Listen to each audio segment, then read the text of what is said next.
интриги, склоки, политиканство.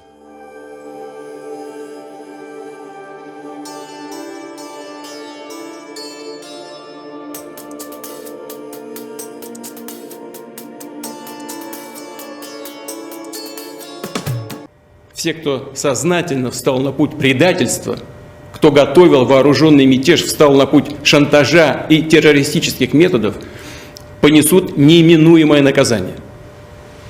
Ответят и перед законом, и перед нашим народом. Тот, кто организовал и готовил военный мятеж, кто поднял оружие на боевых товарищей, предали Россию и ответят за это. Уголовное дело будет прекращено в отношении него. И сам он уйдет в Белоруссию.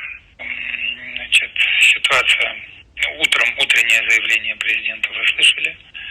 Но также вы слышали и наше сообщение об утреннем телефонном разговоре между президентом Путиным и президентом Лукашенко.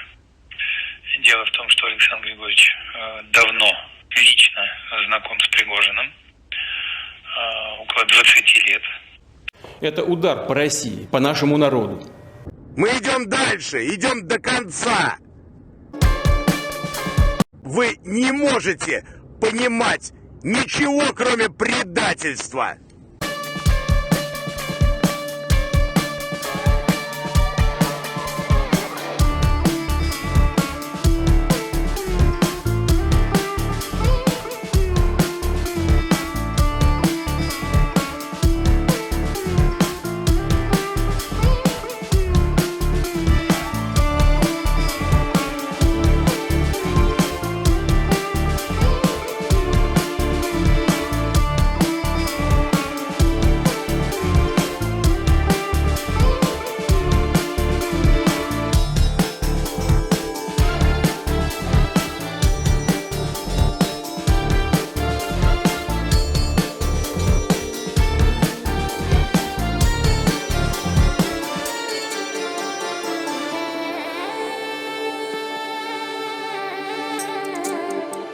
Политические авантюристы. Мы не дадим этому повториться.